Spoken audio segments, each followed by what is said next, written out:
En avril, quand on a complété notre grande traversée du Jura avec Tom, on voulait d'abord se confronter au GR20 en Corse. Mais l'enneigement est encore trop important cette année, même à la mi-juin, on a préféré reporter.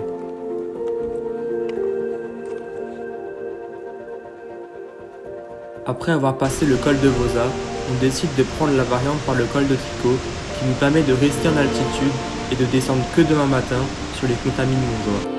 18h, on est au col de Tricot, à 2120 mètres d'altitude. Regardez-moi cette visite plongeante.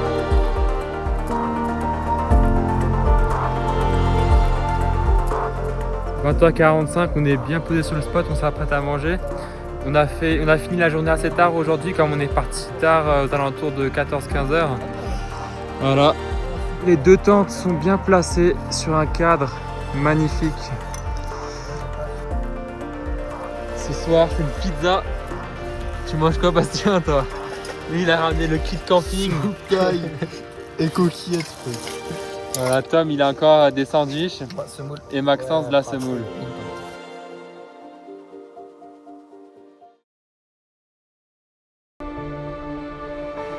Après un départ à 6h30 et passé les contamines montjoie, on débute l'ascension du col du Bonhomme.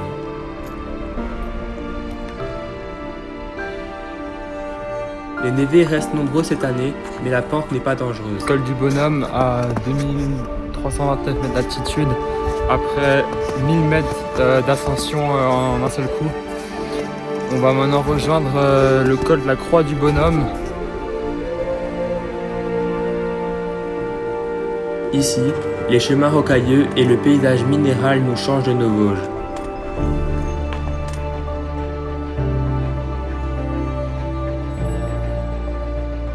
À chaque col, un tout nouveau paysage s'offre à nous.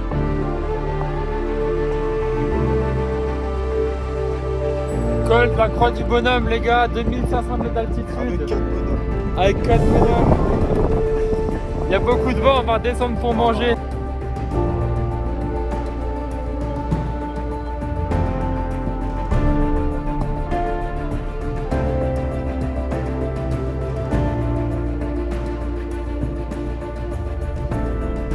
Le vent soufflant très fort en fin de journée, on décidera de passer la nuit dans une grange abandonnée avec deux autres randonneurs rencontrés ce matin. Matin du troisième jour, hier soir j'ai pas trop fini parce qu'on s'est posé après une belle étape de 29 km dans une grange avec deux autres gars qui font aussi le tour du Mont Blanc. Aujourd'hui il pleut, il fait un peu froid. Là on est en train de rejoindre le col de la Seigne qui fait la frontière avec l'Italie pour ensuite descendre sur Courmayeur en fin de journée.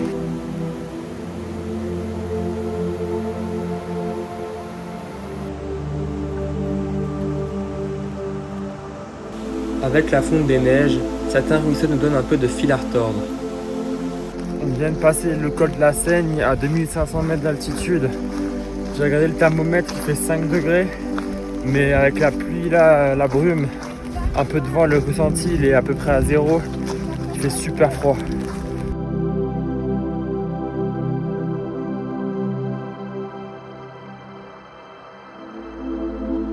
Après avoir passé le col, le ciel se dégage un peu et nous laisse quelques heures de répit.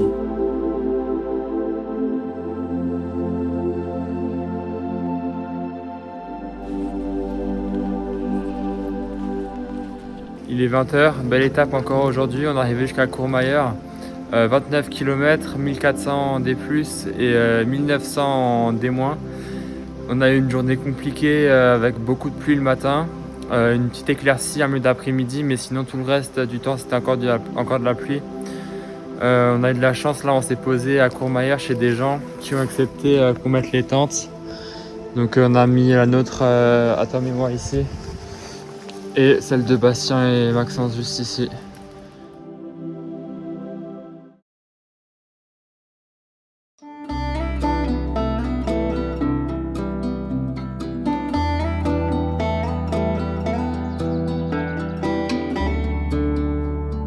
Jour 4, on est parti comme d'habitude à 6h30 ce matin. Là on s'est posé au-dessus de Courmayeur pour déjeuner. Moi c'est la spécialité de la rando, semoule au chocolat avec quelques carreaux de chocolat pour que ce soit plus chocolaté. Ce matin, le temps est doux et nous suivons une agréable ligne de niveau, alternant entre forêt et magnifique vue sur le massif du Mont Blanc, quoique un peu dans les nuages.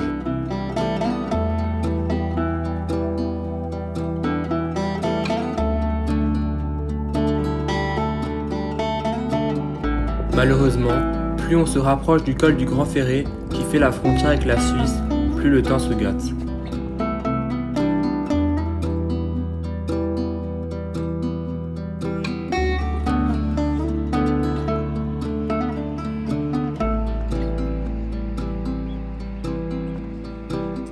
Pour finir sous la pluie avec une visibilité quasi nulle sur les montagnes suisses, heureusement, on finit cette étape en compagnie de Sébastien, un randonneur léger comme nous, avec lequel on a pu bien échanger en cette fin d'étape difficile. On posera la tente ce soir-là, irrité par le mauvais temps, un peu plus bas, à côté d'un torrent.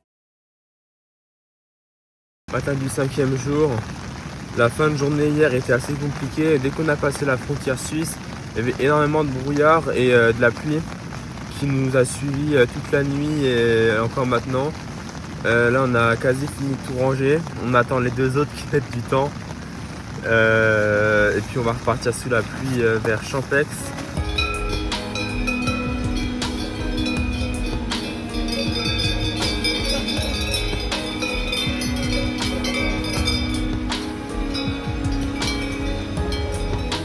La météo étant encore trop mauvaise, on a dû abandonner l'idée de passer par la variante d'altitude de la fenêtre d'Arpette et marcherons aujourd'hui en grande partie dans la vallée.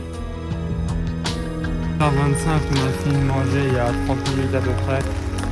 Il fait que pleuvoir, ça casse les couilles. Vraiment, moi j'en ai marre, eux ça les dérange pas tant que ça, j'ai l'impression. Mais c'est vraiment relou.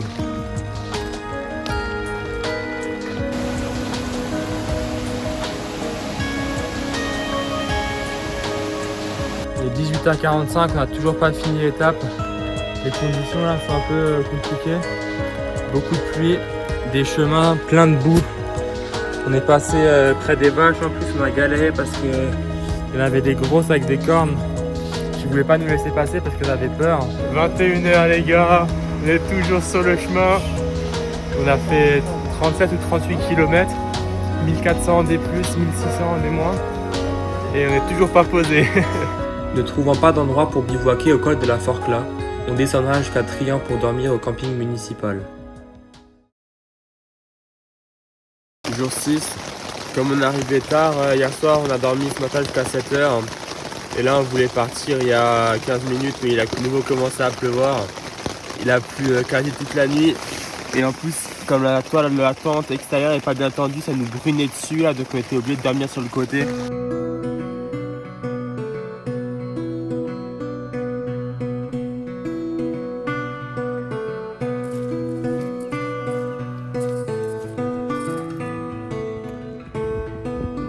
On vient de passer le col de Balme et ça annonce le retour en France et aussi le retour du soleil. Regardez-moi ça, je pense que ça va peut-être un peu se découvrir, ça fait plaisir. Quelques rayons de soleil dont on n'aura pas profité longtemps, mais on a pu faire sécher les tentes, c'est le plus important.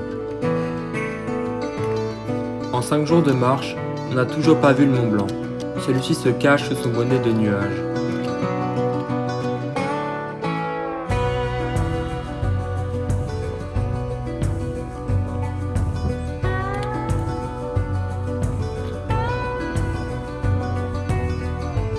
Tout au fond là-bas, là on voit le petit cabane, le refuge. C'est le col de Balme où on est passé ce matin pour retourner en France.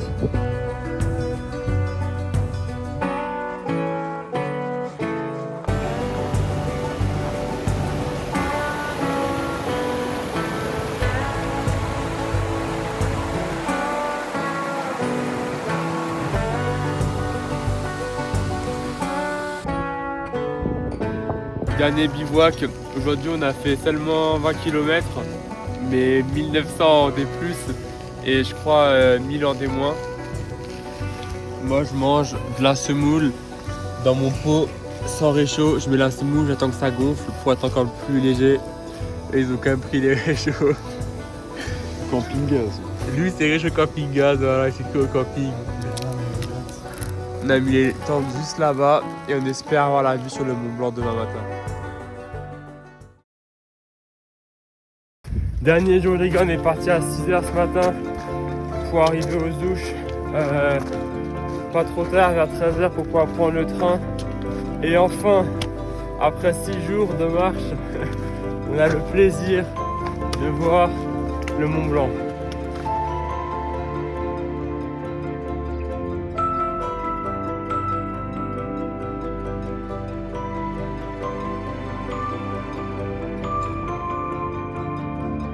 On est sur notre dernière ascension de col pour le tour du Mont Blanc.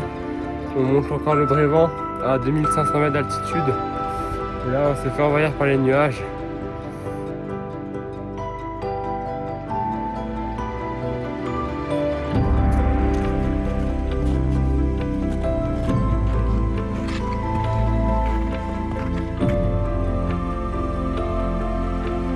Le Brévent au sommet, malheureusement sans vue aujourd'hui.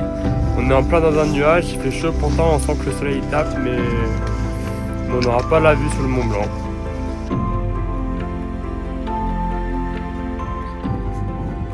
On est au refuge de Bel Achat et il nous reste encore 1300 mètres de dénivelé négatif pour descendre aux douches tout en bas. Regardez-moi ce panorama. Cette semaine, on ne pourra pas dire que la météo était avec nous. Ce n'a pas été facile tout le temps, en particulier en fin de journée quand les averses persistaient ou le matin quand il fallait repartir sous la pluie. Mais la beauté du paysage même nuageux compense tous les moments durs. Se retrouver ici entre potes, coupé de tout pendant presque une semaine, fait vraiment un bien fou.